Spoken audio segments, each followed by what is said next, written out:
Bon, Evelyne, là, tu chipotes, là. Qu'est-ce que tu fais? Ben, je joue, j'ai l'habitude de jouer dans ma vie.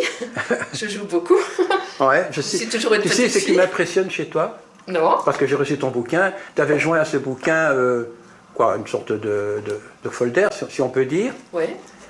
C'est la liste impressionnante des œuvres que tu as écrites. Ben, oui, mais je fais rien d'autre dans la vie. Mais par exemple, je prends tes romans. Tu as fait une série de romans. Oui, Et ils sont publiés chez Luce Wilquin, qui Oui. d'ailleurs passe dans l'émission. oui, oui. Ils sont publiés maintenant, le dernier chez Avant-Propos ou chez Méo. C'est quand même toutes Ouais. des références. Ce sont de vrais oui, grands bien sûr. éditeurs. Alors, j'ai vu aussi que tu as fait des essais. Il y en a un qui m'a fort intéressé. Donc, des essais sur la littérature en général, hein, sur des auteurs. Notamment littérature féminine. Oui. Et- Dans la mesure où cette littérature féminine, eh bien, elle a été fameusement occultée. ouais. Et donc, il fallait vraiment faire un travail de réhabilitation. C'est ce que j'ai fait. Et dans la foulée, j'ai découvert Nildoff, que je ne connaissais pas, qui est donc une écrivaine d'origine hollandaise, qui est née dans la pauvreté. Cette pauvreté s'est transformée en misère. Et puis, parallèlement, elle a été remarquée par différents grands artistes belges de la Oui. deuxième moitié du C'est 19e. noté, oui. Et elle est devenue modèle. Elle était jolie, pour hein. Oui, elle a eu la chance. Elle avait la chance d'être Jeanne jolie. Sansor. Oui, pour Paul de Vigne, pour Rops, Ah oui, etc. Donc, oui, Rops. pour tous les grands. Et elle écrivait en français, pourtant elle était flamande. Oui, mais elle a commencé à écrire à 50 ans parce qu'elle a peu à peu gravi les échelons sociaux. Elle a acquis une certaine culture française. Et puis Et ce n'est politiquement, qu'à- c'était une personne de gauche. Hein. De gauche, totalement. Totalement, Vu hein. son passé, totalement, totalement. J'ai lu des tas de choses sur toi, bien sûr, et j'ai vu que tu es né dans une belle grande maison du côté de Spa. Tu as fait philologie romane C'est ça. et tu as été prof de français Oui, c'est ça. pendant 9 ans. Oui, oui, oui, oui. Oui. Et puis, bon, la vie, Non, c'est pas du tout ça. C'est pas la vie a fait que. C'est-à-dire qu'à l'âge de 30 ans, donc j'aimais beaucoup donner cours de français à ma manière, donc avec énormément de liberté, d'humour, etc. Mais c'était un travail quand même qui était exigeant, qui demandait du temps, de préparation et tout et tout. Et parallèlement, j'écrivais de plus en plus. Donc je me suis retrouvée dans une sorte de situation de cumul. Et donc, j'ai réfléchi, j'ai pris du recul, et puis je me suis dit, voilà, mon ambition, c'est pas de rester prof de français jusqu'à l'âge de 65 ans, pas du tout. Mon ambition, c'est d'aller le plus loin possible dans la création. Donc, j'ai décidé de quitter l'enseignement à 30 ans, et ça, je dis dans les écoles, par exemple, aux adolescents et tout, je dis, c'était ma naissance, et que j'ai commencé à construire ma vie. comment peut-on vivre de l'écriture, payer ses factures de gaz, d'électricité en fin de mois, etc. C'est Oui. pas possible, Mais- en Belgique en tout cas. Bon, cela dit, j'étais pas toute seule, c'est-à-dire qu'il y a un artiste, Manu van de Velde, l'artiste belge, qui avait ce désir aussi de changer de vie, de quitter la Belgique et de s'établir en Provence. Donc vous êtes parti en Provence. On est parti en Provence et là on a trouvé une bicoque dans l'arrière-pays de Saint-Tropez, donc dans le Var, et a commencé une vie extrêmement bohème. Tout à fait, oui. On avait des toutes petites réserves financières mais qui se sont, oulala, rapidement. Et tu vendais sur les marchés, quoi. Et alors on a fait les marchés, donc Manu faisait des petits dessins pour les touristes, moi je faisais du tissage, j'ai appris le tissage, voilà. Alors, tu t'amusais bien, mais sans dépenser trop. Ben, on ne pouvait pas dépenser trop. À certains moments, finalement, on n'avait même plus d'argent, on ne pouvait même plus rien s'acheter. Or, ce qui était important pour nous, c'était quand même le vin rouge. Et donc, Voilà. passer une journée sans vin rouge, ça c'était presque catastrophique. Et tu es rentré en Belgique après.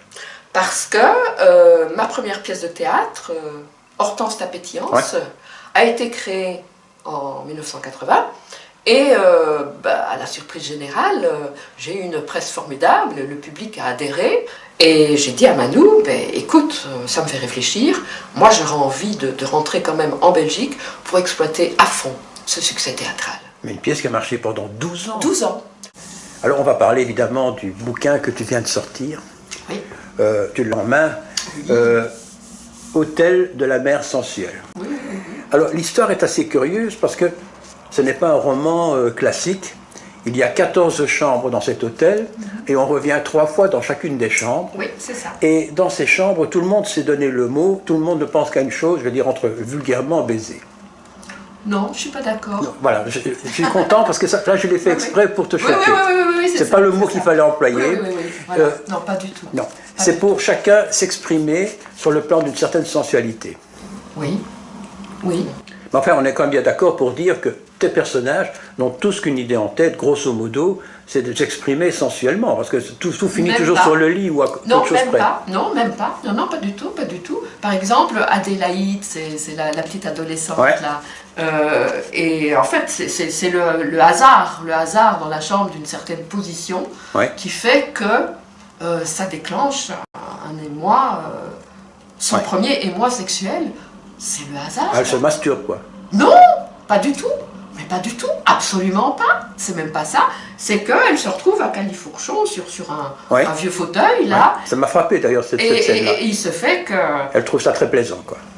ça déclenche un certain plaisir sexuel.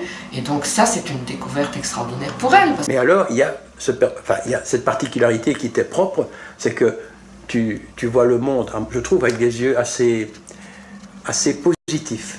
Je trouve. Oui, hein. je suis Tu es une plutôt, amoureuse. tu es je suis plutôt une amoureuse soleil, de tu es plutôt soleil. Ah oui, tout à fait. Mais il y a comme un personnage Oui. très étrange, qui est le chat de la maison, C'est ça. qui quitte la maison Oui. et qui va en quelque sorte mourir ou se suicider quelque part. C'est mourir, c'est Oui, mourir. c'est mourir de vieillesse en fait. Oui, c'est ça, c'est ça. Et maintenant, par rapport à ce livre, on peut parler d'Avignon.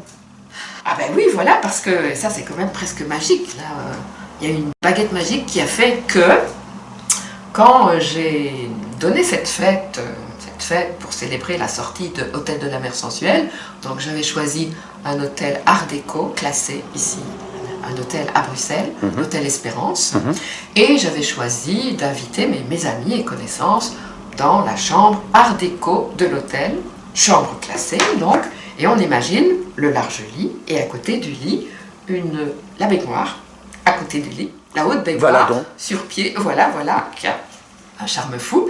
Et donc, il y a 35 personnes qui se sont retrouvées dans cette chambre. On n'aurait pu plus y mettre un être humain. Et j'ai présenté le livre, et puis Jean Furst et moi, Jean Furst est comédien, on a donné une lecture spectacle. Ouais. De 20 minutes, et dans la salle, dans la chambre, Dans la chambre, dans la Je chambre. me trompe, dans la chambre, il y avait une directrice de théâtre que je connaissais. Elle a été séduite, elle a beaucoup aimé la lecture spectacle, et du coup, Jean et moi, nous sommes invités dans son lieu au Festival d'Avignon. Comment s'appelle-t-elle? Elle s'appelle Fabienne Govart. Ben voilà, elle est passée dans l'émission il y a 1 an. Elle a un théâtre ici à Bruxelles. Voilà, la Et elle- Clarencière. Voilà, Voilà. exact, la Clarencière. Voilà. Et elle va une fois à la Clarencière, une fois à Avignon. C'est ça. Elle a un lieu aussi au Sénégal. Quoi? Au Sénégal. Et donc, à Avignon, elle a un lieu qui s'appelle le Verbe Fou, Oui. où elle met en évidence des auteurs. Et donc, ça aura lieu, là c'est aussi amusant, le dimanche 12 juillet à 9h30 du matin. Ah bon. 9h30.